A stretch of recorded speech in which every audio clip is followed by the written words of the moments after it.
मेरी उल्फत मदीने से यूं ही रोज़ा मदीने में है, मैं मदीने की जानिब ना कैसे खींचूं, मैं मदीने की जानिब ना कैसे खींचूं, मेरा दीन और दुनिया मदीने में है, मेरी उल्फत। আপনাকে নর্থ সাউথ ইউনিভার্সিটিতে স্বাগতম। দয়া করে আমাদের বাবা মাদের উপদেশ দিন যেন আমাদের দ্রুত বিয়ে দিয়ে পবিত্র জীবন যাপনের সুযোগ করে দেয়। যারা বাবা মা আছেন, প্যারেন্টস আছেন, তারা তরুণদের এই আর্তনাদ কি শুনতে পাচ্ছেন? আমাকে অনুরোধ করা হয়েছে আপনাদের, বিশেষ করে শিক্ষার্থীদের নানা প্রশ্ন থাকে মনে, সেই প্রশ্নগুলোর উত্তর দেওয়ার জন্য। প্রশ্ন যে পরিমাণ এসেছে আমাদের কাছে সেটি হলো 9 শতাধিক। 9 শতাধিক প্রশ্নের উত্তর দেওয়ার জন্য আমার কমপক্ষে 9 দিন সময় প্রয়োজন। নর্থ সাউথ বিশ্ববিদ্যালয় এই ধরনের আয়োজনকে আপনি কিভাবে দেখছেন? আমি যদি নিজেকে পুরোপুরি বদলাতে চাই এবং আল্লাহর পথে চলতে চাই, তাহলে প্রথম পদক্ষেপ হিসাবে আমার কি কাজ করা উচিত এবং আল্লাহ কি আমার সব ভুল মাফ করবেন? দেখুন, 9 শতাধিক প্রশ্নের উল্লেখযোগ্য সংখ্যক প্রশ্ন এই রিলেটেড, অর্থাৎ আল্লাহ কি আমাকে মাফ করবেন? তরুণদের মধ্যে ট্রল এবং ব্যঙ্গ বিদ্রুপ করা, এটি আজকাল প্রতিষ্ঠিত কালচারে পরিণত হয়েছে। এ বিষয়ে ইসলাম কি বলে? যদি কেউ আজীবন অবিবাহিত বা চিরাকুমার থাকতে চায়, ইসলাম এ ব্যাপারে কি বলে? একদিকে বিয়ে করার জন্য তরুণদের আর্তনাদ, আবার অপরদিকে কেউ চিরাকুমার থাকতে চায়। আমাদের ক্যাম্পাস থেকে ইসলামোফোবিয়া কিভাবে দূর করা যেতে পারে? এক্ষেত্রে আমাদের করণীয় কি?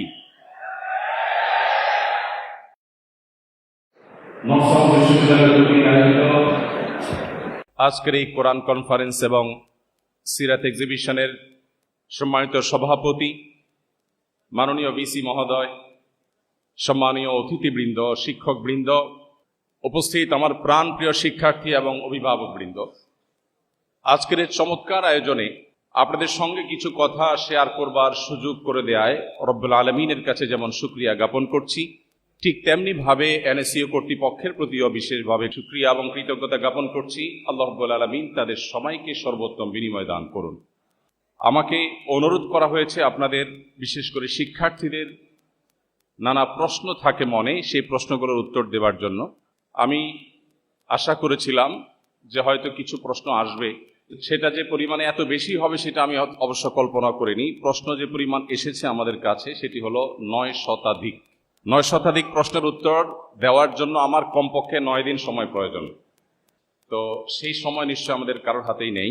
এই জন্য আমরা খুবই অল্প সংখ্যক প্রশ্নের উত্তর দেব ইনশাআল্লাহ। সেই সাথে আপনাদের সঙ্গে একটি প্রতিশ্রুতি থাকবে আমার, সেটি হলো যে সমস্ত প্রশ্নের উত্তর দেওয়া একান্ত সময়ের স্বল্পতার কারণে সম্ভব হবে না, আমাদের প্রতি সপ্তাহে যে লাইভ অনুষ্ঠান হয়ে থাকে সেখানে ইনশাআল্লাহ ধারাবাহিকভাবে আমরা এই প্রশ্নগুলোর উত্তর দেওয়ার চেষ্টা করব। ওমা তৌফিক ইল্লা বিল্লাহ। আমি শুরুতে একটি বিশেষ কারণে আপনাদের সবাইকে, স্পেশালি আসুন্নাহ ফাউন্ডেশনের সঙ্গে এনএসইউর অনেক স্টুডেন্ট নানা সময় ইনভলভ থেকেছেন। 2024-এর বন্যায় দেশের বিভিন্ন গুরুত্বপূর্ণ জায়গাগুলোতে যখন প্লাবন হয়েছিল, তখন অন্যান্য মানুষদের সাথে এনএসইউর অনেক স্টুডেন্ট, অনেক অভিভাবক, এনএসইউর পরিবারের অনেক সদস্য আমাদের সঙ্গে ভলেন্টিয়ার হিসাবে আমাদের এই মহাকর্মযজ্ঞে সামিল হয়েছেন। সেজন্য আপনাদের সবাইকে অন্তঃস্থল থেকে আমি কৃতজ্ঞতা জ্ঞাপন করছি। সেই সাথে আজকের আয়োজনে আমি আপনাদেরকে একটি অনুরোধ জানিয়ে আমার প্রশ্নোত্তর সেশন আমি প্রবেশ করছি। সেই অনুরোধটি হলো, একটি 2-4-5 ঘন্টা ব্যাপী কোনো অনুষ্ঠানের মধ্য দিয়ে আসলে আমাদের ইসলাম সম্পর্কে পরিপূর্ণ ধারণা পরিষ্কার করা কিংবা আমাদের প্রয়োজনীয় মোটিভেশন নেওয়া, এটা মোটেও যথেষ্ট নয়। আমরা সেই দিনের অনুসারী, যে দিন শুধু কিছু আচার অনুষ্ঠান কিংবা কিছু আয়োজন কেন্দ্রিক নয়। আমরা সেই দিনের অনুসারী যে দিন আমাদেরকে জীবনের প্রতিটি পদক্ষেপে, জীবনের প্রতিটি মুহূর্তে, প্রত্যেকটি উঠা বসা, চলা ফেরা, রাত দিন, প্রতিটি মুহূর্তকে অত্যন্ত চমৎকারভাবে গাইডলাইন করা হয়েছে। সেই গাইডলাইন অনুসরণ করা, এটাই হলো ইসলাম অনুসরণ করা, ইসলাম অনুকরণ করা, ইসলাম পালন করা। অতএব আমাদের সামগ্রিক জীবনে যেন আমরা ইসলামকে সুন্দর করে লালন পালন করতে পারি, ইসলামকে অনুসরণ করতে পারি, আমাদের জীবনকে সাফল্যমণ্ডিত করতে পারি, সেজন্য আমাদের ইসলামকে জানতে হবে। দুর্ভাগ্যের বিষয়, আমরা সাবকন্টিনেন্টে বিশেষ করে যারা মুসলিম হিসেবে নিজেদেরকে পরিচয় দেই, আমাদের ইসলামের প্রতি প্রচন্ড আবেগ আছে, কিন্তু ইসলাম সম্পর্কে ধারণা বা জ্ঞান আমাদের বেশিরভাগ মানুষের খুবই সীমিত এবং কম। সেজন্য আজকের এই কোরআন কনফারেন্সে আমি আপনাদের প্রতি উদাত্ত আহ্বান রাখতে চাই, জীবনে একবারের জন্য হলেও আল্লাহ রাব্বুল আলামিনের মহাগ্রন্থ কোরআনে কারীমের শুরু থেকে শেষ পর্যন্ত আমরা পড়ে শেষ করব ইনশাআল্লাহ। দ্বিতীয়ত, আজকে যেহেতু কোরআন কনফারেন্সের পাশাপাশি একটি সিরাত এক্সিবিশন হয়েছে, চমৎকার আমি জানি, অতএব আমাদের জীবনকে আলোকিত করবার জন্য কোরআনে কারীমকে একবার পড়ে শেষ করার পাশাপাশি জীবনে কমপক্ষে একটি সিরাত গ্রন্থ, প্রিয় নবী সাল্লাল্লাহু আলাইহি সাল্লামের জীবনের শৈশব থেকে নিয়ে মৃত্যু পর্যন্ত তার জীবন সংগ্রাম, তার জীবন সাধনাকে জানবার আমরা চেষ্টা করব, অন্তত একটি সিরাত গ্রন্থ পাঠ করে ইনশাআল্লাহ। সম্মানিত উপস্থিতি, আমরা যদি একদিকে কোরআনে কারীম, অপরদিকে নবী করিম সাল্লাল্লাহু আলাইহি সাল্লামের একটি জীবনী গ্রন্থ পড়ে শেষ করতে পারি, আমি আল্লাহর উপর ভরসা রেখে আপনাদেরকে আশ্বস্ত করতে পারি, আপনি নিজেকে গতানুগতিক মুসলিম থেকে একজন পরিপূর্ণরূপে ইসলামকে বুঝে শুনে লালন করছেন, ধারণ করছেন, পালন করছেন, এরকম একজন মুসলিম হিসেবে নিজেকে আপনি আবিষ্কার করতে পারবেন। আল্লাহ তাআলা আমাদের সবাইকে তৌফিক দান করুন। এই আহ্বান আপনাদের প্রতি রেখে আমি আপনাদের প্রশ্নোত্তরের পালায় প্রবেশ করছি এবং প্রশ্নোত্তরের মাধ্যমে ইনশাআল্লাহ আমি কিছু কথা আপনাদের সঙ্গে শেয়ার করব। শুরুতে যে প্রশ্নটি আমি দেখতে পাচ্ছি সেটি হলো, একজন ব্যক্তির পরিপূর্ণতার জন্য ধর্ম কতটা গুরুত্বপূর্ণ? আমাদের জীবনের লক্ষ্য বা উদ্দেশ্য নিশ্চয়ই শুধুমাত্র খেয়ে পরে ঘুমিয়ে কাটানো হতে পারে না। কি বলেন, হতে পারে? একজন মানুষের জীবনের লক্ষ্য উদ্দেশ্য কি শুধু খেয়ে পরে ঘুমিয়ে কাটানো? তাহলে অন্য যে কোনো প্রাণীর সাথে মানুষের জীবনের পার্থক্যের জায়গাটা ঠিক কোথায়? আপনার আমার জীবনের লক্ষ্য বা উদ্দেশ্য একমাত্র আপনাকে বাতলে দিতে পারে আল্লাহর কালাম কোরআনে কারীম।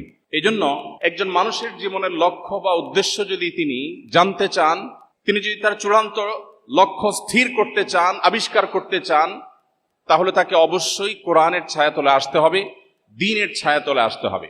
আল্লাহর দ্বীন এবং কোরআনে কারীম পরিষ্কারভাবে মানুষের জীবনের লক্ষ্য বিভিন্ন পাতায় পাতায় কোরআনে আল্লাহ তাআলা উল্লেখ করেছে। পৃথিবীর যত সভ্যতা আছে, যত সংস্কৃতি আছে, আমাদেরকে অনেক কিছু দিতে পারবে। মানুষ পৃথিবীতে কেন এসেছে, কোথা থেকে এসেছে, কোথায় ব্যাক করে যাচ্ছে, কালের গর্ভে হারিয়ে যাচ্ছে, তার পরের পরিণতি ঠিক কোথায়, এ সম্পর্কে ধারণা দিতে পারে একমাত্র কোরআনে কারীম।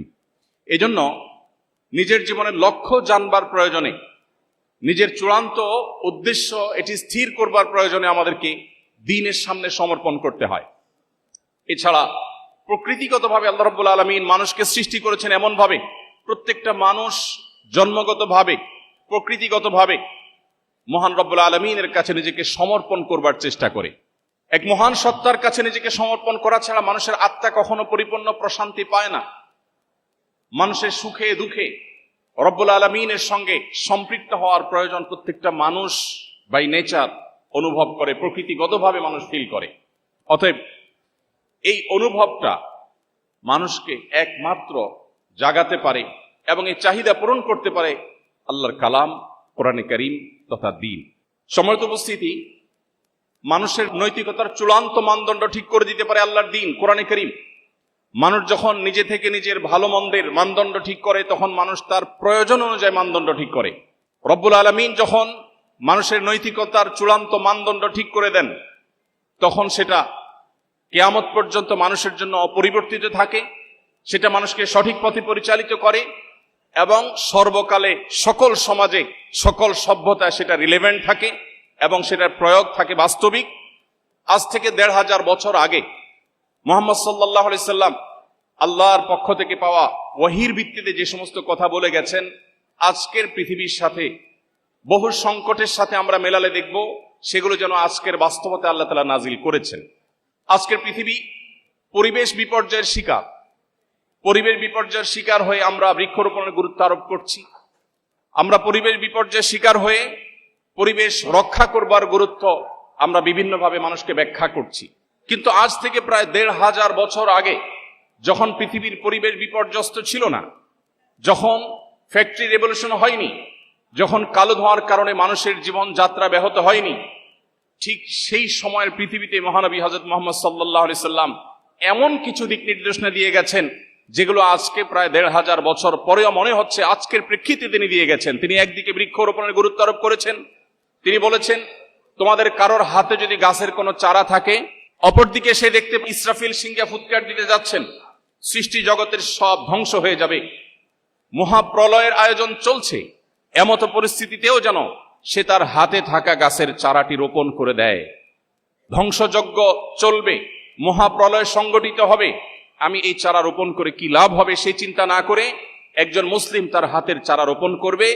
এবং এই গাছ থেকে যদি কোনো মানুষ, কোনো প্রাণী, কোনো পোকামাকড়, কোনো কীটপতঙ্গ, কোনো পিপিলিকা, যে কোনো প্রাণী সেখান থেকে কোনো কিছু গ্রহণ করে, সেটা অক্সিজেন হতে পারে, খাবার হতে পারে, ছায়া হতে পারে, অন্য কোনো দিক থেকে উপকারিতা হতে পারে, আল্লাহ রাব্বুল আলামিন পরিষ্কারভাবে নবী সাল্লাল্লাহু আলাইহি ওয়াসাল্লামের হাদিস বলছে, ওই ব্যক্তি যিনি গাছ রোপণ করেছেন তাকে মানুষ, অন্যান্য প্রাণীদের যত উপকার হবে এই বৃক্ষরোপণের ফলে তার সবগুলোর সওয়াব আল্লাহ তাআলা তাকে দান করবেন। সম্মানিত উপস্থিতি, আজকের পৃথিবী নানা কারণে নারীদের অধিকার নিয়ে সোচ্চার, নারীদের প্রতি যে সমস্ত বৈষম্য হচ্ছে সে সমস্ত বৈষম্য দূর করবার জন্য, জুলুমমুক্ত পৃথিবী গড়বার জন্য আজ আমরা সোচ্চার। আমরা কি জানি ১৫০০ বছর আগে মহানবী মুহাম্মদ সাল্লাল্লাহু আলাইহি সাল্লাম যে কোরআন আল্লাহর কাছ থেকে আমাদেরকে এনে দিয়েছেন, সেই কোরআনে শুধুমাত্র নারীদের সূরা নামে সূরাতুন নিসা নামে একটা বিশাল বড় সূরা আলাদা স্বতন্ত্র আল্লাহ তাআলা নাজিল করেছেন। আমরা কি জানি মুহাম্মদ সাল্লাল্লাহু আলাইহি সাল্লাম সহ বেশিরভাগ নবী রাসূলকে আল্লাহ তাআলা কোনো পুত্র সন্তানের বাবা করেন নাই, কন্যা সন্তানের বাবা করেছেন। ইমাম মালিক রাহমাতুল্লাহ আলাইহি তিনি বলেছেন, আল আম্বিয়া ওয়া আবুল বানাত, বেশিরভাগ নবী রাসূলদেরকে দেখা যায় তারা বেশিরভাগই ছিলেন কন্যাদের বাবা, ছেলেদের বাবা নয়। নবীজি সাল্লাল্লাহু আলাইহি সাল্লাম বলেছেন, কোন বাবা মা যদি কোনো কন্যা সন্তানকে, দুটি কন্যা সন্তানকে সঠিকভাবে লালন পালন করে, কোনো বৈষম্য না করে, অবিচার না করে, জুলুম না করে, তাদেরকে সঠিক দিশা দেয়, আল্লাহ রাব্বুল আলামিন ওই বাবা মাকে জান্নাতে নিবেন, তার গ্যারান্টি এবং দায়িত্ব নবী সাল্লাল্লাহু আলাইহি সাল্লাম নিয়েছেন। সম্মানিত উপস্থিতি, আজকের পৃথিবী যে সমস্ত সংকট দেখছে, আমরা ঢাকায় বসবাস করি, ঢাকায় ফুটপাত দখলের এক মহোৎসব সব সময় চলতে থাকে আমরা জানি। আমরা রাস্তাঘাট দখল করার যে সমস্ত মহড়া দেখি, সেগুলো দেখে প্রত্যেকটা মানুষ ত্যক্ত বিরক্ত। 1400 বছর আগের মক্কায় কয়েকশো বা কয়েক হাজার মানুষের বসবাস ছিল। মরুভূমির এই বিশাল দেশে রাস্তায় কখনো যানজট হতে পারে সেই চিন্তাও মানুষের ছিল না। তিনি সেই সময় বলেছেন, ইয়াকুমুল জুলুসা আলাত তারিক, খবরদার কেউ রাস্তা দখল করে বসবে না। আপনি যদি কিয়ামত পর্যন্ত মানবতার প্রতিটি সংকটের সমাধান চান, তাহলে সেই সমাধানের সূত্র খুঁজে পাবেন কোরআনে এবং নবী সাল্লাল্লাহু আলাইহি সাল্লামের হাদিসে। এজন্যই একজন মানুষের জীবনে ধর্ম, একজন মানুষের জীবনে আরো স্পেসিফিকলি বললে শুধু ধর্ম নয়, প্রচলিত অর্থে ধর্ম নয়, বরং দ্বীন অত্যন্ত গুরুত্বপূর্ণ। দ্বীন ছাড়া আমরা কেউ আমাদের জীবনের লক্ষ্য, আমাদের জীবনের মূল উদ্দেশ্য, আমরা কেন এসেছি, আমরা কেন খেয়ে পরে বেঁচে থাকি, আমাদের জীবনের এই লক্ষ্য আমরা স্থির করতে পারবো না। সম্মানিত উপস্থিতি, আল্লাহ রাব্বুল আলামিনের কাছে একমাত্র মনোনীত দিন, আল্লাহ বলেছেন, ইন্নাদ দীনা ইনদাল্লাহিল ইসলাম, আল্লাহর কাছে একমাত্র মনোনীত দিন ইসলাম। এটি কোনো মানুষের বানানো নয়, এটি আল্লাহর পক্ষ থেকে তার রাসূলের মাধ্যমে এসেছে আমাদের কাছে। অন্যান্য মানব রচিত ধর্মের মতো এটাকে কোনো প্রচলিত ধর্ম মনে করলে এটি হবে আমাদের সবচেয়ে বড় ভুলের জায়গা। রব্বে কারীম আমাদের সবাইকে পরিপূর্ণ দ্বীনের অনুসরণ করবার তৌফিক দান করুন। এরপরে প্রশ্ন হলো, আমাদের যেহেতু পড়ালেখার অনেক চাপ থাকে, মাঝে মাঝে দ্বীন এবং দুনিয়া একসাথে ম্যানেজ করা অনেক কঠিন হয়ে পড়ে, তখন অনেক হতাশ হয়ে পড়ি। আমি এমন সিচুয়েশন থেকে কিভাবে বের হয়ে আসবো এবং কিভাবে দ্বীন এবং দুনিয়া একসাথে ম্যানেজ করতে পারবো? অত্যন্ত গুরুত্বপূর্ণ আরেকটি প্রশ্ন। এই প্রশ্নগুলো হয়তো আমাদের অনেকের, সুনির্দিষ্ট কোন স্টুডেন্ট হয়তো প্রশ্ন করেছেন, কিন্তু এই প্রশ্নের সাথে আমাদের অনেকেরই জীবনের সম্পর্ক আছে। এটি হয়তো আমাদের অনেকের মনের প্রশ্ন। আমাদের জীবনে দ্বীন এবং দুনিয়াকে চমৎকারভাবে সমন্বয় করবার সূত্র কোরআন বলে দিয়েছে। আল্লাহ তাআলা কোরআনে কারিমে বলেছেন, সে মানুষদের প্রশংসা করে যারা আল্লাহর কাছে দোয়া করে বলে, রব্বানা আতিনা ফিদ দুনিয়া হাসানাহ ওয়া ফিল আখিরাতি হাসানাহ ওয়া কিনা আযাবান নার।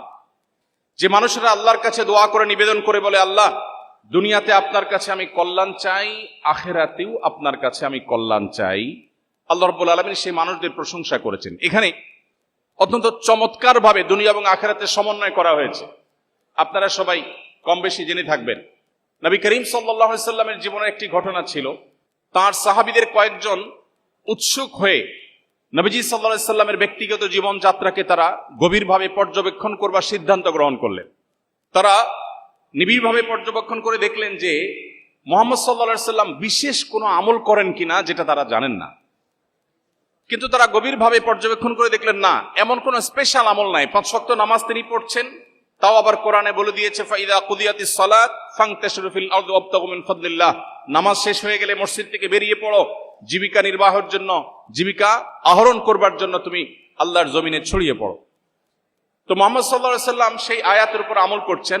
তিনি সারাদিন আমলে মগ্ন থাকছেন না, শুধুমাত্র আমল ও ইবাদতই করছেন না, তিনি দিন এবং দুনিয়াকে অত্যন্ত চমৎকারভাবে সমন্বয় করছেন। তার জীবনযাত্রা দেখে ওই কয়েকজন সাহাবী তারা নিজেদের মধ্যে বলাবলি করলেন যে মুহাম্মদ সাল্লাল্লাহু আলাইহি সাল্লাম আল্লাহর নবী এবং রাসূল, তার ব্যাপারটি ভিন্ন, আমরা কি এভাবে করলে চলবে? তাহলে আমরা কি করব? আমরা আমাদের জীবনে আল্লাহর ইবাদতের জন্য পরিপূর্ণভাবে পুরো জীবনকে আমরা উৎসর্গ করব। তখন ওই কয়েকজন সাহাবী সিদ্ধান্ত নিলেন। একজন বললেন, আমি জীবনে কখনো আর বিবাহ করব না, সারা জীবন শুধু ইবাদত বন্দেগী করব, সংসারের ঝামেলা আমি যাব না।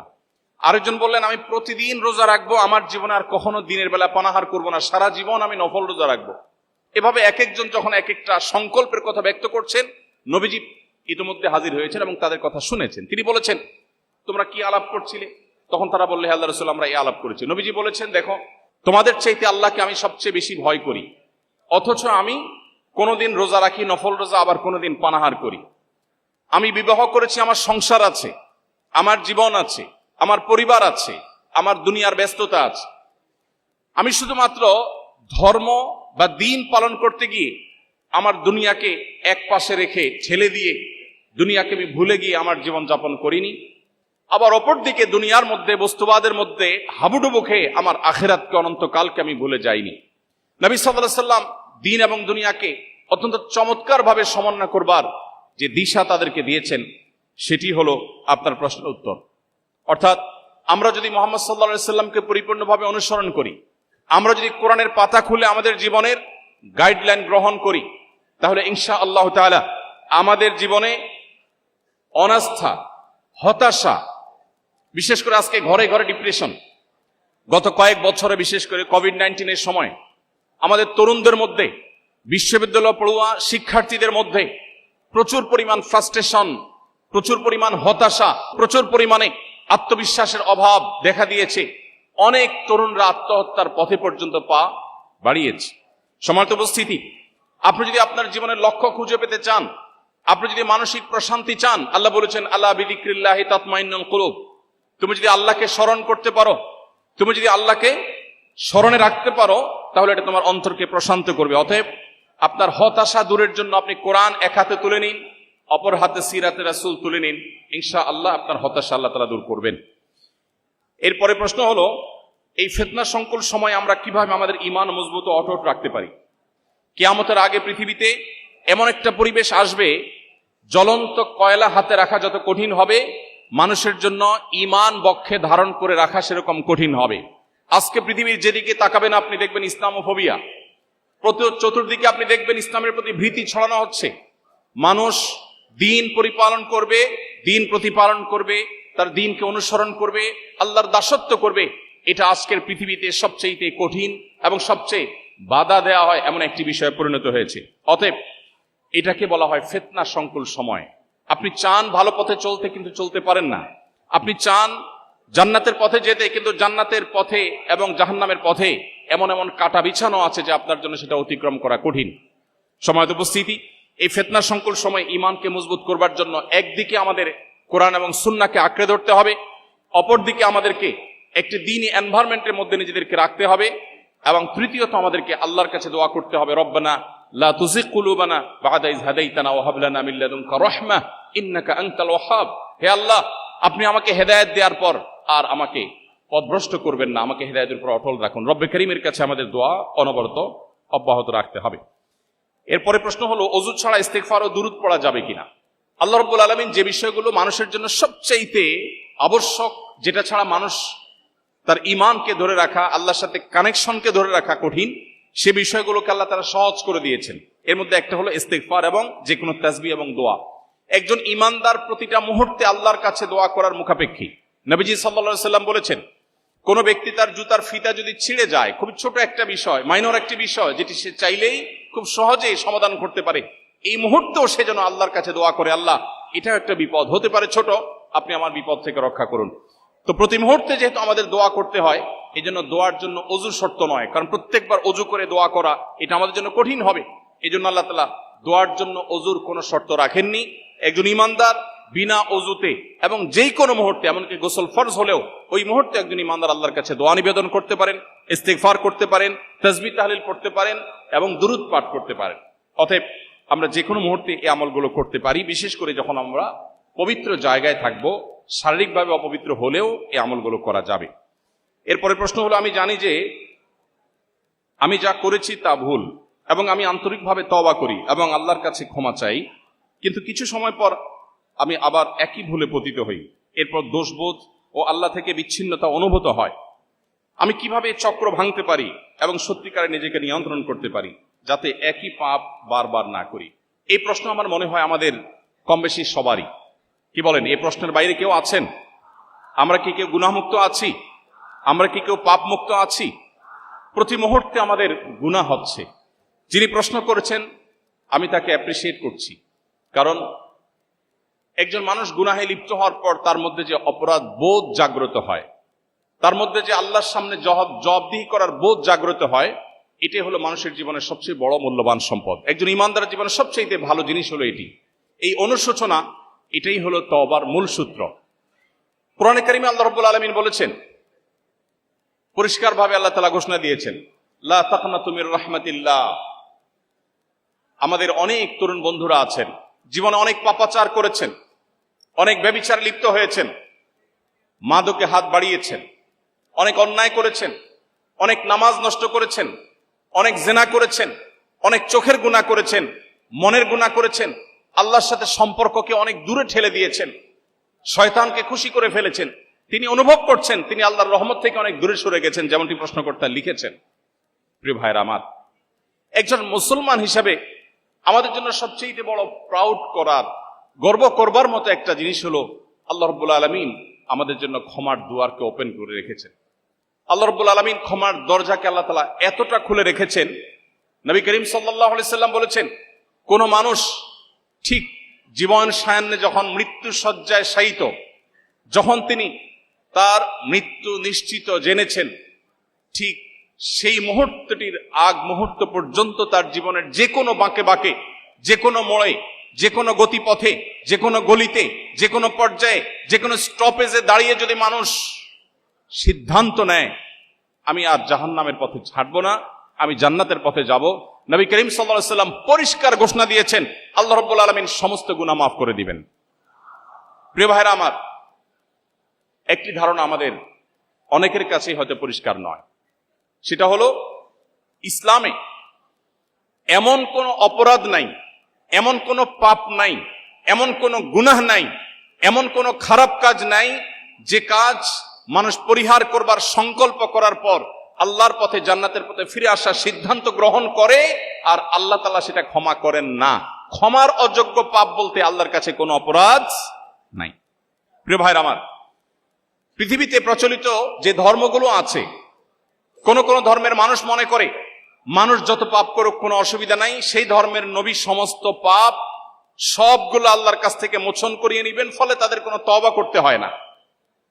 আবার অপরদিকে অনেক এমন সম্প্রদায় আছে যারা মনে করে ছোটখাটো কোনো পাপ করলেই মানুষ ইসলাম থেকে খারিজ হয়ে যায়।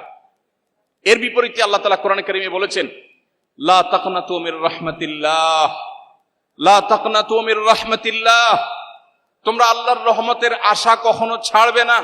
ইন্নাল্লাহা ইয়াগফিরুয যুনুবা জামিআ, আল্লাহ তোমাদের সমস্ত পাপাচার মাফ করে দিবেন।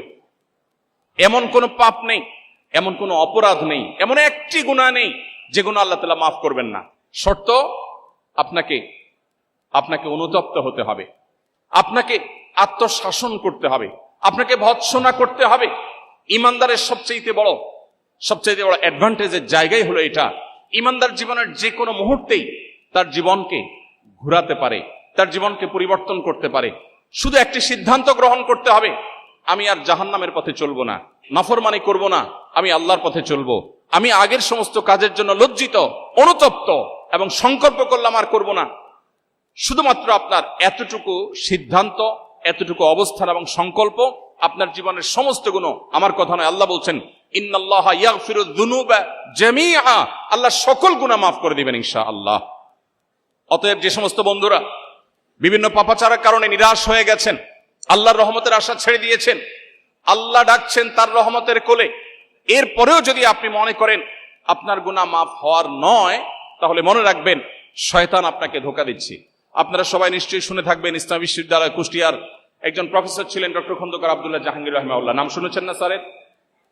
আব্দুল্লাহ জাহাঙ্গীর রাহিমাহুল্লাহ বলতেন, শয়তানের সবচেয়ে বড় অস্ত্র, শয়তানের সবচেয়ে বড় হাতিয়ার হলো মানুষকে নিরাশ করে দেওয়া, মানুষকে আশাহত করে দেওয়া। নবী রাসূলদের কাজ ছিল মানুষকে আশাবাদী করে তোলা।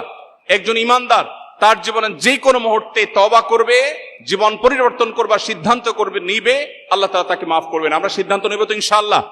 সবাই তওবা করব তো ইনশাআল্লাহ? আল্লাহ আমাদের সবাইকে আপনি জাহান্নামমুখী যাত্রা পরিহার করে জান্নাতমুখী যাত্রায় আসার তৌফিক দান করুন। এরপরে প্রশ্ন হলো, এই আধুনিক বিশ্বে একজন নারী কিভাবে ইসলামের অনুশীলন সঠিকভাবে করতে পারে? প্রিয় ভাইরা আমার, একজন নারী যিনি নিজে মুসলিম পরিচয় দেন, আল্লাহর দাসত্বকে তিনি স্বীকার করেছেন, তিনি আধুনিক পৃথিবী শুধু নয়, কিয়ামত পর্যন্ত পৃথিবী উন্নতির যত শিখরে পৌঁছাবে না কেন, পৃথিবীর প্রত্যেকটা ক্ষেত্রে তিনি পরিপূর্ণভাবে ইসলাম প্র্যাকটিস করে তার অবদান রাখবার সুযোগ আছে। কিন্তু ইসলামের যে স্বকীয়তা আছে, ইসলামের যে বিধান আছে, সেটাকে আপন জায়গায় মাথায় রেখে সেটাকে পরিপালন করে তিনি চাইলে বিভিন্ন সেক্টরে অবদান রাখতে পারেন। আপনারা জানেন, মহানবী মুহাম্মদ সাল্লাল্লাহু আলাইহি সাল্লামের জীবদ্দশায় মহিলা সাহাবীরা বিভিন্ন সেক্টরে তারা অবদান রেখেছেন। তারা পর্দার মধ্যে থেকে, শরিয়ার বিধানের মধ্যে থেকে তারা কিন্তু সমাজে বিভিন্ন রকম অবদান রেখেছেন, কিন্তু তাকে একজন মুসলিম নারী হিসাবে ইসলাম যে আইডেন্টিটি দিয়েছে সেটাকে ধারণ করতে হবে। আজকের পৃথিবীতে আমরা দেখি আমাদের বোনরা, আমার কথা আমাদের বোনরা অনেকে শুনছেন নিশ্চয়ই, অনেক বোনরা আছেন যারা নিজেদেরকে পুরুষের মতো করবার চেষ্টা করেন। একজন নারী তিনি যদি তার নিজেকে পুরুষের মতো করবার চেষ্টা করেন, এটা কি তার জন্য খুব সম্মানের? আপনি যদি একজন নারী হয়, আপনি মনে করেন আপনাকে পুরুষের মতো হতে হবে, তার মানে আপনি নারী হিসাবে আপনি প্রাউড ফিল করছেন না, আপনি আপনার নারীত্ব নিয়ে আপনি অপমান বোধ করছেন। এটা তো জাহিলি যুগের মানুষের কালচার ছিল। আল্লাহ কোরআনে বলেছেন, ওয়াইদা বুশরা আহাদুহুম বিল উনসা যাল্লা ওয়াজহুহু মুসওয়াদ্দান ওয়া হুয়া কাযীম। জাহিলি যুগের মানুষদের, সেই আইয়ামে জাহিলিয়াতের বর্বরতার যুগের সময়ের মানুষকে যখন বলা হতো তোমার কন্যা সন্তান হয়েছে, তখন তাদের মুখ কালো হয়ে যেত। ইয়াতাওয়ারা মিনাল কওম, সে মুখ লুকালুকি করত। আল্লাহ তাআলা কোরআনে কারিমে সেটাকে পরিষ্কারভাবে কঠোর ভাষায় ভৎসনা করেছেন। এবং আল্লাহ তাআলা বলেছেন, আল্লাহ তাআলা যাকে ইচ্ছা তাকে কন্যা সন্তান দেন, যাকে ইচ্ছা তাকে পুত্র সন্তান দেন, যাকে ইচ্ছা তাকে উভয়টা দেন, কাউকে আল্লাহ কিছুই দেন না। এবং নবী রাসূলদেরকে আল্লাহ তাআলা কন্যা সন্তান দিয়েছেন এবং তাদেরকে বাঁচিয়ে রেখেছেন। অতএব একজন নারী তার মুসলিম আইডেন্টিটিকে সমুন্নত রেখে তিনি তার সমাজের বিভিন্ন সেক্টরে অবদান রাখবার সুযোগ আছে, কিন্তু মুসলিম আইডেন্টিটিটা তার সবচেয়ে গুরুত্বপূর্ণ বিষয়। এরপরে প্রশ্ন হলো, শিক্ষার্থীদের উপর কি হজ ফরজ হয়? শিক্ষার্থীদের উপরে হজ ফরজ কিনা? এর উত্তর হলো, হজ আসলে কার উপরে ফরজ এটা নির্ভর করে ওই ব্যক্তির সামর্থ্যের উপর। যাকে আল্লাহ তাআলা সামর্থ্য দিয়েছেন, আল্লাহ বলেছেন ওয়ালিল্লাহি আলান নাসি হিজ্জুল বাইতি মান ইসতাতাআ ইলাইহি সাবিলা, যে ব্যক্তি মক্কায় গিয়ে হজ করে আসার আর্থিক শারীরিক সঙ্গতি রাখে তার উপরে হজ করা ফরজ। তার পরিচয় কি তিনি শিক্ষার্থী নাকি ব্যবসায়ী, তিনি পুরুষ কিংবা নারী, তিনি বৃদ্ধ নাকি পরিণত বয়সের না তরুণ নাকি অন্য কোনো বিভাগের, সেটা দেখবার বিষয় নয়। মূলত দেখার বিষয় হলো তার সামর্থ্য আছে কিনা। কারো যদি সামর্থ্য থাকে তাহলে তার উপরে হজ ফরজ। এমনকি কোনো শিক্ষার্থী তিনি স্টুডেন্ট লাইফে যদি হজ করবার মতো সামর্থ্য তার হয়ে যায়, হজ করে আসতে যে পরিমাণ টাকা লাগে সে টাকার মালিক যদি হয়ে যায় এবং সেটা যদি ঋণ মুক্ত থাকে, তাহলে তারপরে হজ ফরজ হবে এবং হজ অনতি বিলম্বে তার করা কর্তব্য। হ্যাঁ, কোন শিক্ষার্থী যদি বাবার অনেক সম্পদ থাকে, তার নিজের কোনো সম্পদ না থাকে, তাহলে শরীয়ত তার উপরে হজের এই বিধানকে আরোপ করে না। এরপরে প্রশ্ন হলো, তরুণদের মধ্যে ট্রল এবং ব্যঙ্গ বিদ্রুপ করা এটি আজকাল প্রতিষ্ঠিত কালচারে পরিণত হয়েছে, এ বিষয়ে ইসলাম কি বলে? খুবই গুরুত্বপূর্ণ একটি বিষয়। বিশেষ করে আমাদের তরুণদের মধ্যে ব্যাপকভাবে দেখা যায় সোশ্যাল মিডিয়াতে আমরা একে অন্যকে নিয়ে ট্রল করি, ব্যঙ্গ করি, বিদ্রুপ করি, হাসাহাসি করি। ইসলাম আমাদেরকে শুষ্ক কোনো জীবন ব্যবস্থা দেয়নি, বরং ইসলাম আমাদেরকে যে জীবন ব্যবস্থা দিয়েছে এখানে বিনোদনের সুযোগ আছে। আমাদের প্রিয় নবী সাল্লাল্লাহু আলাইহি সাল্লাম একদিন এক ব্যক্তিকে বললেন, এই দুই কানওয়ালা এদিকে আসো। এক ভদ্রলোককে ডাকলেন, একজন সাহাবীকে ডাকলেন, ইয়া সাহেবাল উজনাইন আও ইয়া জাল উজনাইন, অর্থাৎ হে এই ব্যক্তি যার দুইটা কান আছে, তুমি এদিকে আসো। এখন দুই কান নেই কার? সবারই দুই কান আছে। এটা তার রসিকতা ছিল। নবী সাল্লাল্লাহু আলাইহি সাল্লামের জীবনে এরকম বহু রসিকতা করেছেন যেটা মানুষের মধ্যে হাস্যরস সৃষ্টি করেছে।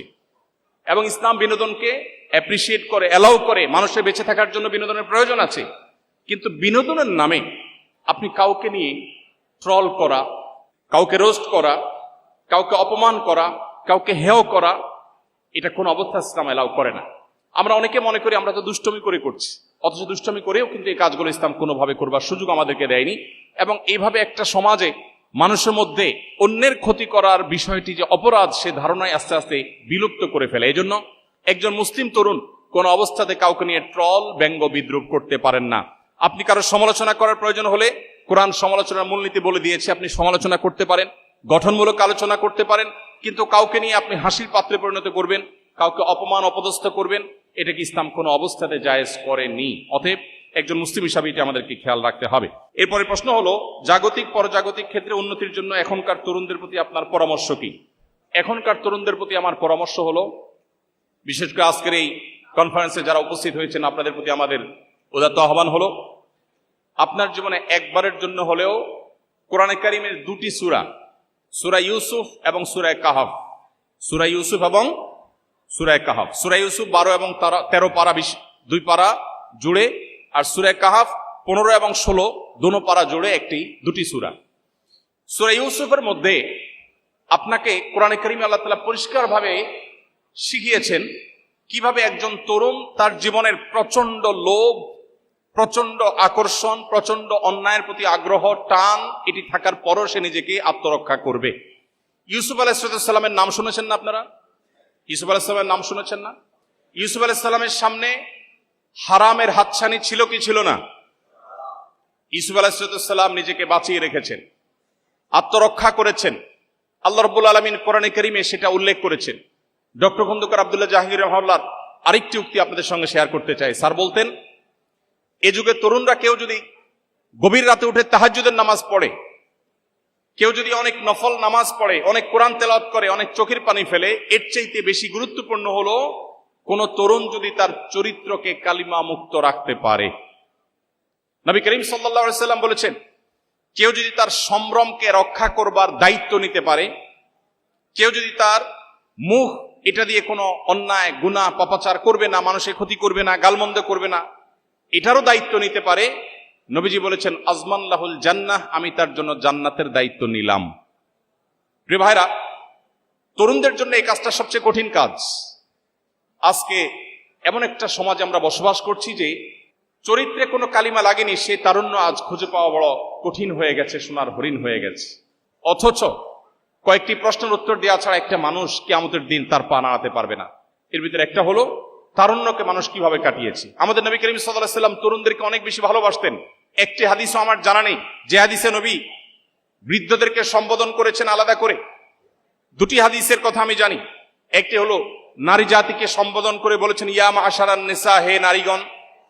আরেকটা হলো যুবকদেরকে সম্বোধন করে নবীজি বলেছেন ইয়া মাআশারাস শাবাব, হে যুবকরা। এই দুটি সম্প্রদায়কে নবী সাল্লাল্লাহু আলাইহি সাল্লাম আলাদা করে অ্যাড্রেস করে অত্যন্ত আবেগ মাখা কণ্ঠে কিছু কথা বলেছেন। এর ভিতরে একটা হলো মান ইসতাতা মিনকুমুল বাআতা ফালিয়াতাজাওয়াজ, হে তরুণরা, তোমাদের মধ্যে যারা বিবাহ করবার সামর্থ্য রাখে সে যেন বিবাহ করে, আর এর মাধ্যমে সে তার চরিত্রকে হেফাজত করবে। আজ গোটা পৃথিবীতে যে মানব সভ্যতা টিকে আছে, এটা পরিবার ব্যবস্থাপনার মধ্য দিয়ে টিকে আছে। পৃথিবীর যে সমস্ত দেশগুলো বিবাহকে ডিনাই করেছে, যারা বিবাহ বহির্ভূত সম্পর্ককে অ্যাপ্রিসিয়েট করেছে, সেই দেশগুলোতে আজ মানুষের জন্মের হার এমন একটা ভয়াবহ পর্যায়ে গিয়ে পৌঁছেছে যে সংশ্লিষ্ট প্রায় প্রত্যেকটা উন্নত দেশ তাদের দেশের নাগরিকদেরকে প্রণোদনা দিয়ে, নানা রকমের ঘোষণা দিয়ে, নানা রকমের সুযোগ সুবিধা দিয়েও শিশু সন্তান জন্মের হার স্বাভাবিক করতে পারছে না। জার্মানির মতো দেশ বাহির থেকে, সিরিয়া থেকে রিফিউজিদেরকে ওয়েলকাম করছে, কারণ দেশ চালাবার জন্য পর্যাপ্ত মানুষ দেশে তৈরি হচ্ছে না।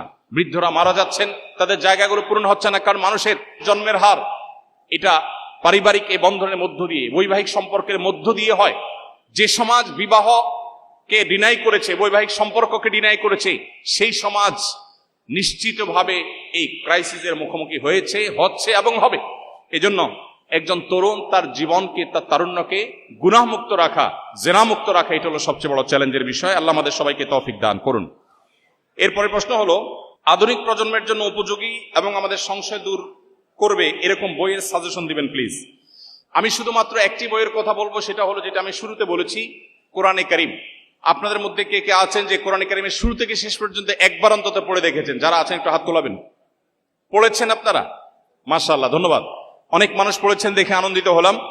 যারা পড়েননি, কোরআন কারীমের শুরু থেকে শেষ পর্যন্ত একবার অর্থ সহকারে বুঝে পড়বেন, এরপরে সুযোগ থাকলে বারবার পড়বেন। কোরআন এমন একটা মহাগ্রন্থ, যেই মহাগ্রন্থ আপনাকে পৃথিবীতে কিয়ামত পর্যন্ত আসা মানুষকে যে কোনো সংকটে অত্যন্ত পরিষ্কার গাইডলাইন করবে, পথ দেখাবে। অতএব আমরা মনে করি যে আধুনিক সময়, আধুনিক প্রজন্মের জন্য অন্য কোনো বই বোধহয় উপযোগী।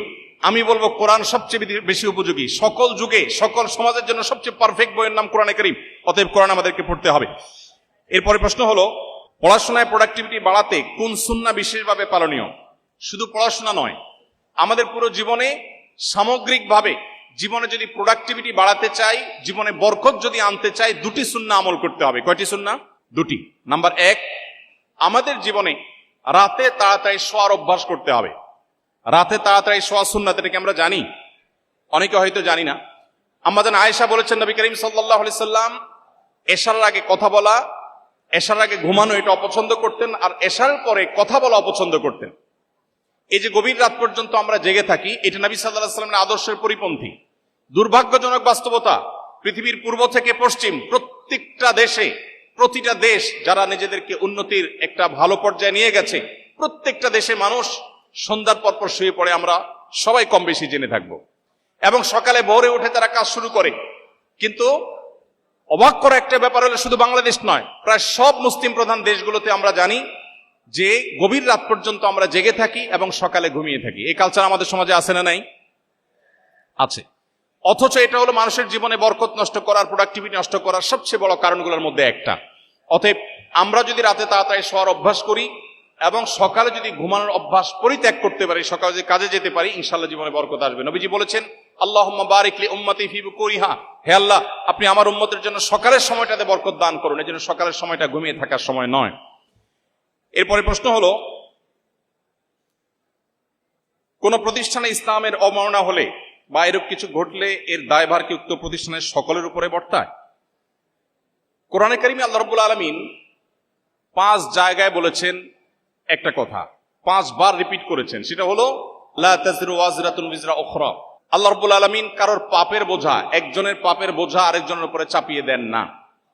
কেউ যদি কোনো পাপে লিপ্ত হয়, কেউ যদি কোনো অন্যায় লিপ্ত হয়, এর দায়ভার তার উপরে চাপানো হয়। সামগ্রিকভাবে সবার উপরে গণহারে দায় চাপানো, এটা ইসলামের বা কোরআনের শেখানো কোনো পদ্ধতি নয়। তবে কোনো অপরাধ যদি হয়, সে অপরাধের পেছনে যদি কারোর হাত থাকে, কেউ যদি সিস্টেমিক্যালি সে অপরাধটা তৈরি হতে সাহায্য করে, ভূমিকা রাখে, প্রশ্রয় দেয়, তাহলে যে যতটুকু দায়ী আল্লাহর কাছে তিনি ততটুকু জবাবদিহি করবেন এবং তাকে আল্লাহ তাআলা ততটুকু শাস্তির মুখোমুখি করবেন। কিন্তু কোনোভাবেই একটা অপরাধকে গণহারে সবার উপরে চাপিয়ে দেওয়ার এই কালচার ইসলাম বিশ্বাস করে না। এরপরে প্রশ্ন হলো, আপনাকে নর্থ সাউথ ইউনিভার্সিটিতে স্বাগতম। দয়া করে আমাদের বাবা মাদের উপদেশ দিন যেন আমাদের দ্রুত বিয়ে দিয়ে পবিত্র জীবন যাপনের সুযোগ করে দেয়। খুব কমন প্রশ্ন, এবং এটা অলমোস্ট সকল অনুষ্ঠানে, সকল প্রোগ্রামে আমাদের তরুণদের এই প্রশ্ন থাকে। এখানে অনেক বাবা মা আছেন, আমি জানি অভিভাবকরা আজকে আহত হয়েছেন এবং এই প্রোগ্রামে অংশগ্রহণ করেছেন। যারা বাবা মা আছেন, প্যারেন্টস আছেন, তারা তরুণদের এই আর্তনাদ কি শুনতে পাচ্ছেন? তরুণদের এই চিৎকার কি আপনারা শুনতে পাচ্ছেন?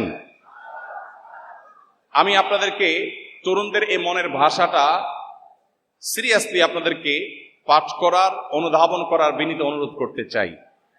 আপনারা অনেকে জেনে থাকবেন, আমাদের নবী করিম সাল্লাল্লাহু আলাইহি ওয়াসাল্লাম বলেছেন, তোমার সন্তানের জন্য যদি উপযুক্ত পাত্র খুঁজে পাও, উপযুক্ত পাত্রী খুঁজে পাও, উপযুক্ত জীবন সঙ্গী খুঁজে পাও, তাহলে তাদেরকে বিয়ে দিতে বিলম্ব করবে না। যদি করো তাহলে পৃথিবীতে ফ্যাসাদ এবং ব্যত্যয় সৃষ্টি হবে, বিশৃঙ্খল হবে, পৃথিবী তার যে গতি সেটা হারিয়ে ফেলবে।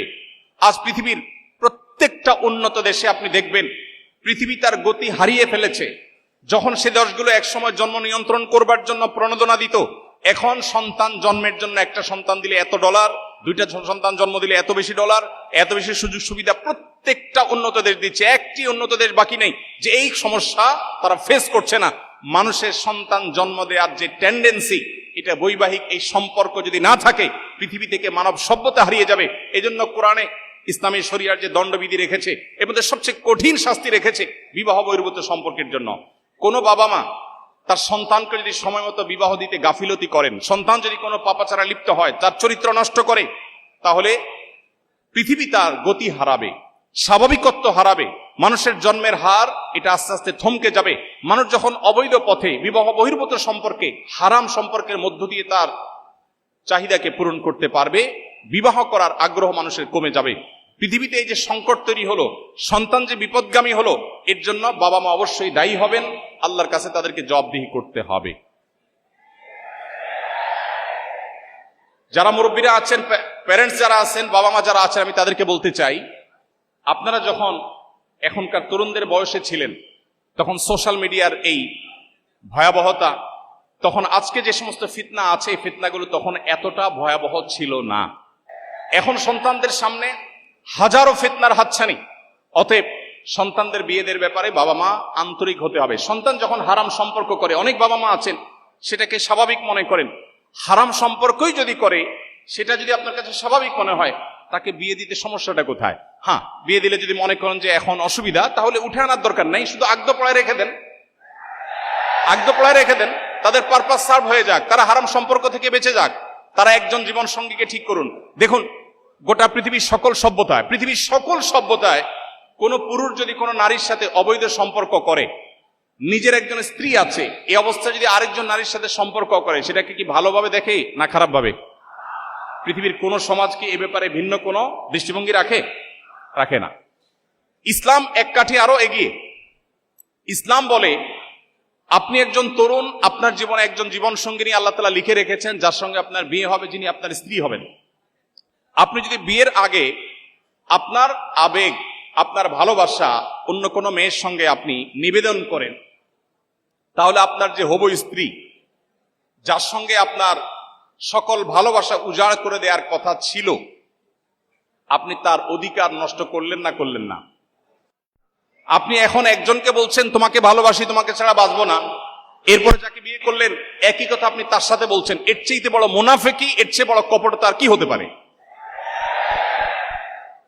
একজন মানুষ তার জীবনের সমস্ত ভালোবাসা যদি জমিয়ে রাখে তার সে জীবন সঙ্গিনীর জন্য, এর চাইতে বুদ্ধিদীপ্ত সিদ্ধান্ত, এর চাইতে সঠিক সিদ্ধান্ত আর কি হতে পারে? এজন্য ইসলাম আমাদেরকে সময় মতো বিবাহ করতে বলে, এবং বাবা মাদের উপর এটা কর্তব্য। আল্লাহ কোরআনে বলেছেন, আনকিহুল আয়ামা মিনকুম ওয়াস-সালিহিনা মিন ইবাদিকুম ওয়া ইমাইকুম, হে অভিভাবকেরা, তোমরা তোমাদের অধীনস্থদেরকে বিবাহ দাও, আল্লাহ নির্দেশ করছেন। অতএব এই নির্দেশকে যারা অবজ্ঞা করছেন, আজকাল একটা কথা প্রচলিত আছে, নিজের পায়ে দাঁড়াক আগে। হ্যাঁ, অবশ্য নিজের পায়ে দাঁড়াতে হবে। যুবকরা যারা ঠিক করে বেড়াচ্ছেন, আপনাদেরকে আমি বলছি, উপার্জন শুরু করে দেন। নিজে বাবার হোটেলে খাচ্ছেন, আবার বিয়ে করে বউ আনে তারেও বাবার হোটেলে খাওয়াবেন, এই অবিচার ইসলাম সমর্থন করে না। আপনি বিবাহ করবেন, আপনি উপার্জন শুরু করে দেন। আপনি বসে আছেন কেন? ছাত্র জীবনে উপার্জন করা যায়। আমি ছাত্র জীবনে উপার্জন শুরু করেছি, এবং একদিকে পড়াশোনা করতাম, অপরদিকে বাবার ফ্যামিলিতে সাপোর্ট দিতাম। আমাদের তরুণদের বড় অংশ তারা বসে বসে আড্ডা মেরে খেয়ে অভ্যস্ত, তারা কাজ করতে চায় না, শুধু হুজুরের কাছে চিরকুট লিখে দিবে, প্রশ্ন লিখে দিবে, হুজুর আব্বাকে বলেন বিয়ে করে দেখ। আপনার বাবা আপনাকে বিয়ে করে দিবে, কিন্তু বিয়ে করার জন্য আপনার স্ত্রীর মিনিমাম খরচ, মোহরের টাকা আপনাকে জোগাড় করতে হবে। চেষ্টা করবো তো ইনশাআল্লাহ? হারাম রিলেশনকে না করবো তো ইনশাআল্লাহ? ভাইরা আমার, আমরা সবাই জানি হারামে আরাম নাই না আছে? হারামে আরাম নাই, সবাই জানি তো। অতএব বিবাহ বহির্ভূত সম্পর্ক করে কোনোদিন মানুষ আরাম পেতে পারে না, মানসিক প্রশান্তি কখনো পেতে পারে না। যারা আমাদেরকে সারাদিন প্রেম ভালোবাসার ট্রেনিং দেয়, আছে না? সারাদিন প্রশিক্ষণ দেয় কিভাবে প্রেম ভালোবাসা করতে হবে, কিভাবে ধর্ম ডিঙ্গিয়ে যেতে হবে, বাবা মাকে ডিঙ্গিয়ে যেতে হবে, সমাজের বিরুদ্ধে যেতে হবে, তারপরেও তথাকথিত প্রেমকে জয় করতে হবে, এই ট্রেনিং গুলো দেয় না কিছু মানুষ? এদের জীবনে দেখবেন এক একজনের বিয়ের জীবনে 2টা 4টা 5টা 6টা বিয়ে, একটাও টিকে না। তারা আপনাকে যে প্রেম ভালোবাসার ট্রেনিং দেয়, তার নিজের জীবনে প্রেমের সফলতা তিনি খুঁজে পাচ্ছেন না। এই জন্য হারাম পথে নয়, আমাদের সমস্ত আবেগ ভালোবাসা সব উজাড় করে দিব হালাল পথে ইনশাআল্লাহ। আল্লাহ আমাদেরকে তৌফিক দান করুন।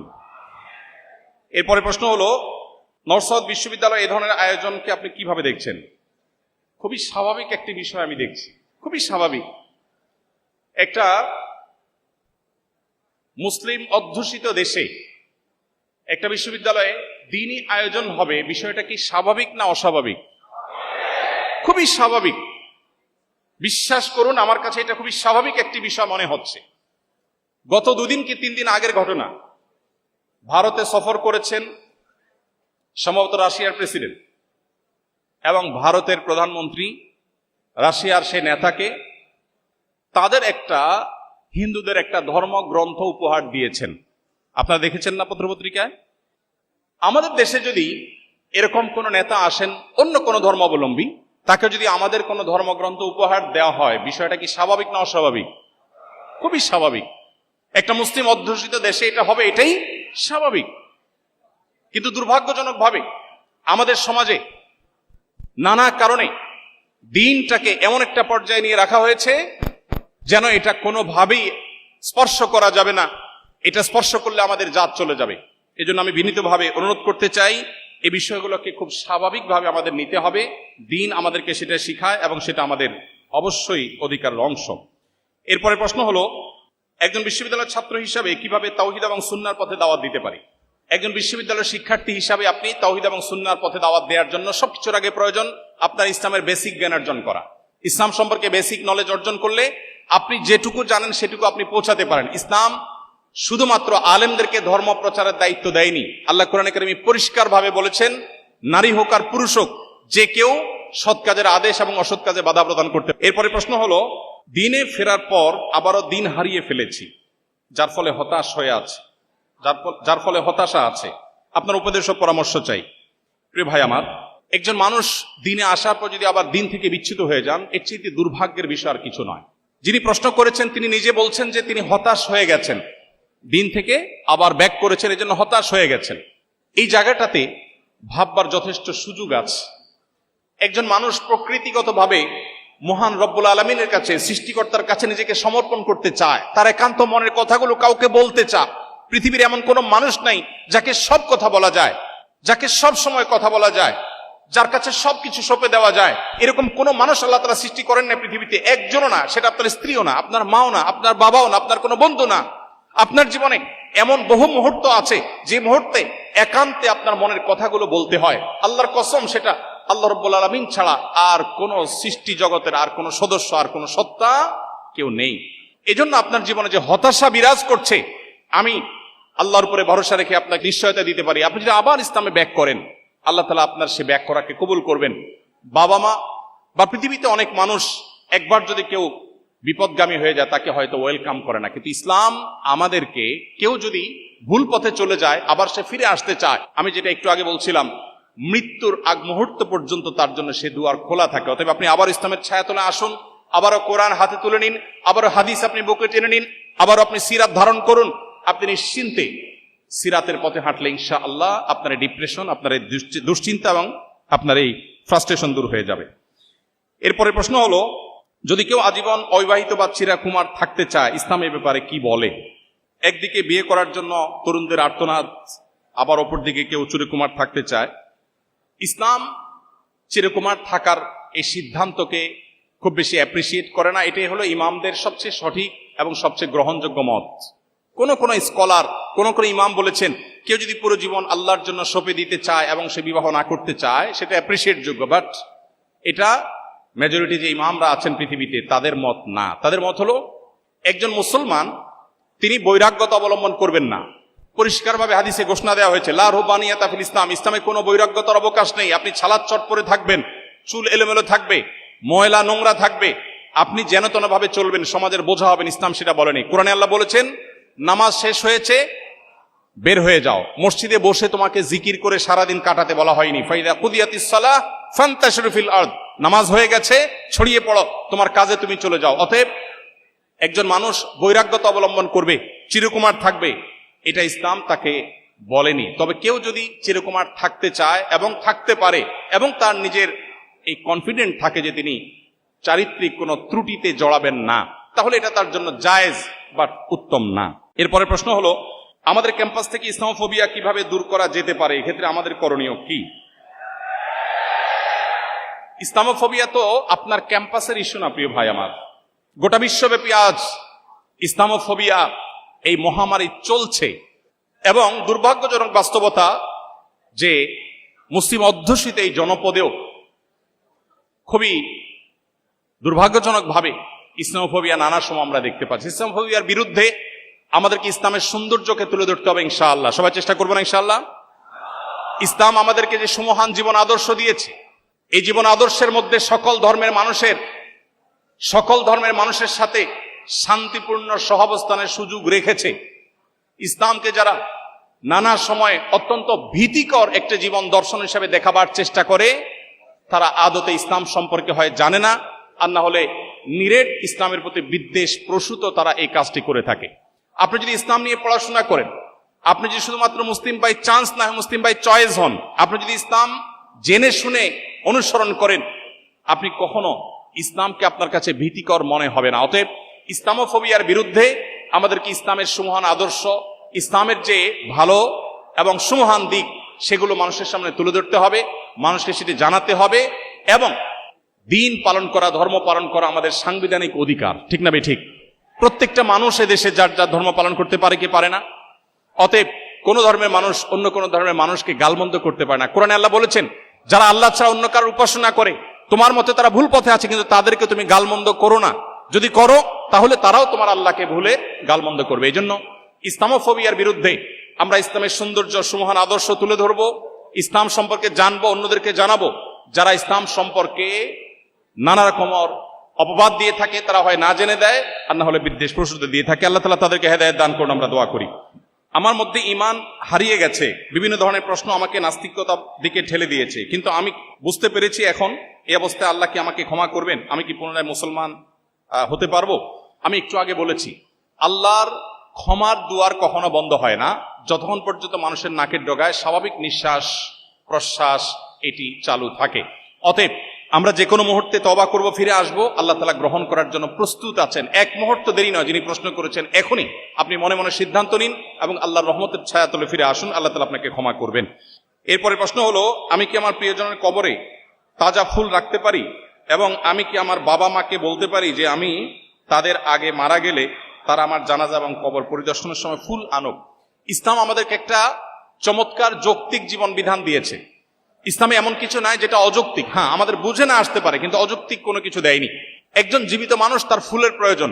গ্রান নবী সাল্লাল্লাহু আলাইহি ওয়াসাল্লাম পছন্দ করতেন, ফুল তার পছন্দ ছিল, কিন্তু একজন মৃত মানুষের কবরের উপরে ফুল দেওয়ার কোনো যৌক্তিকতা ইসলাম দেখে না। কারণ হলো, ফুল জীবিত মানুষের জন্য প্রয়োজন। অতএব কোন মানুষ তার মৃত্যুর পর তার কবরে ফুল দেওয়ার ওসিয়ত করা, এটা ভালো কোনো ওসিয়ত নয়। তিনি বলতে পারেন, আমি ফুলকে ভালোবাসি, মানুষকে ফুল বিতরণ করবে, ফুল গাছ রোপণ করবে, ফুল দিয়ে সমাজ সাজাবে, এটা ওসিয়ত হতে পারে, কিন্তু আমার কবরে ফুল নিয়ে আসবে, এটা কোনো প্রশংসনীয় বা ইসলামের দৃষ্টিতে গ্রহণযোগ্য কোনো ওসিয়ত নয়। এরপরে প্রশ্ন হলো, আমার অনেক সহপাঠী সারা বছর ক্লাস, পরীক্ষা ইত্যাদি একাডেমিক কাজে হিজাব বোরকা পরে থাকলেও কোন অনুষ্ঠান হওয়া মাত্র তারা যথাসম্ভব বেপর্দা হয়ে সেজে আসেন। এ ধরনের অনুষ্ঠানের ক্ষেত্রে পর্দার ব্যাপারে শৈথিল্য করার সুযোগ আছে কি না? দেখুন, যে সমস্ত বোনরা সময় সময় পর্দা করেন, আবার সময় সময় পর্দার বিধান থেকে বের হয়ে আসেন, তাদেরকে বলতে চাই, ইসলাম এমন একটা জীবন বিধান আমাদেরকে দিয়েছে যেটা মরণ পর্যন্ত আমাদেরকে মেনে চলতে হবে। আমাদের সমাজে বেশিরভাগ মানুষ অপরাধ করে সামাজিকতার কারণে। যারা দুর্নীতি করে, যারা দেশের সম্পদ লুট করে, এই মানুষগুলো বেশিরভাগ মানুষ নিজের পেটের দায়ে লুট করে না। কি বলেন? পেটের দায়ে কেউ দুর্নীতি করে? পেটের দায়ে কেউ দুর্নীতি করে? আমাদের সমাজে যত অপরাধ হয়ে থাকে, এই সামাজিক অপরাধগুলো বেশিরভাগ ক্ষেত্রে হয়ে থাকে তথাকথিত সামাজিকতার জন্য, সমাজে নিজের অবস্থানকে এস্টাবলিশ করার জন্য। অতএব একজন মুসলিম নারী, তিনি নিজের এই মনের অবস্থাকে তার সিদ্ধান্ত নিতে হবে এবং সঠিক করতে হবে। তিনি কোনো অবস্থাতেই নিজেকে বিশেষ পরিস্থিতিতে পর্দার বিধান থেকে বের করে আনতে পারেন না। আমরা অনেকে আছি নিয়মিত পর্দা করেন, অথচ বিবাহের কোনো অনুষ্ঠান হচ্ছে সেখানে তিনি পর্দা ছেড়ে দেন। মরণ পর্যন্ত আমাদেরকে দিনের উপর টিকে থাকতে হবে। আল্লাহ বলেছেন, ওয়াবুদ রাব্বাকা হাত্তা ইয়াতিয়াকাল ইয়াকিন, তুমি তোমার রবের ইবাদত করো মৃত্যু আসার আগ পর্যন্ত। অতএব আমাদেরকে মৃত্যু আসার আগ পর্যন্তই পর্দার বিধান মেনে চলতে হবে। সামাজিকতার খাতিরে যদি আমি আমার দিনকে ছেড়ে দেই, সেটা হবে দিনের নামে আত্মপ্রবঞ্চনা এবং আত্মপ্রতারণা। আল্লাহ তাআলা আমাদেরকে এগুলো থেকে বেঁচে থাকার তৌফিক দান করুন। আমি যদি নিজেকে পুরোপুরি বদলাতে চাই এবং আল্লাহর পথে চলতে চাই, তাহলে প্রথম পদক্ষেপ হিসাবে আমার কি কাজ করা উচিত, এবং আল্লাহ কি আমার সব ভুল মাফ করবেন? দেখুন, 9 শতাধিক প্রশ্নের উল্লেখযোগ্য সংখ্যক প্রশ্ন এই রিলেটেড, অর্থাৎ আল্লাহ কি আমাকে মাফ করবেন? আমি কিন্তু বারবার করে বলেছি আল্লাহ তাআলার গুণবাচক নামগুলোর মধ্যে একটা হলো তাওয়াব। আল্লাহর গুণবাচক নামগুলোর ভিতরে একটা কি? তাওয়াব।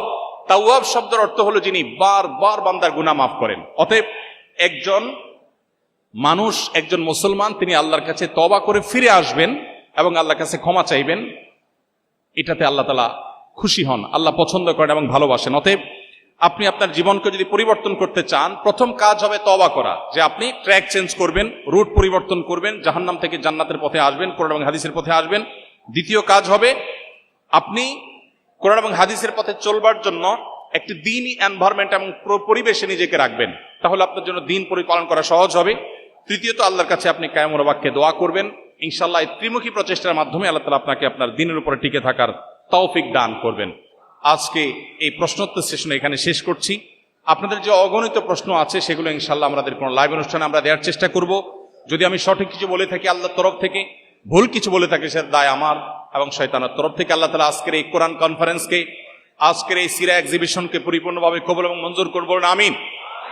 এবং এর সাথে যারা জড়িত আছেন, মাননীয় ভিসি মহোদয় সহ কর্তৃপক্ষ যারা এটাকে বাস্তবায়ন করবার জন্য অক্লান্ত পরিশ্রম করেছেন, অনুমোদন দিয়েছেন, যারা যেভাবে অংশগ্রহণ করেছেন, আমরা আরশে আজিমের মালিকের কাছে দোয়া করি আল্লাহ তাআলা সবাইকে এর জন্য সর্বোত্তম বিনিময় দান করুন। আল্লাহ আমাদের সবার জীবনকে কোরআনময় করে দিন, আল্লাহ আমাদের জীবনকে সিরাতময় করে দিন। আল্লাহ রাব্বুল আলামিন আজকের এই এনএসইউ ক্যাম্পাসে যেভাবে আমরা সমবেত হয়েছি, ঠিক এইভাবে জান্নাতুল ফেরদাউসে সবাইকে সমবেত হওয়ার তৌফিক দান করুন। জাযাকুমুল্লাহ খায়ের। আসুন্নাহ ফাউন্ডেশন, উম্মার স্বার্থে সুন্নাহর সাথে।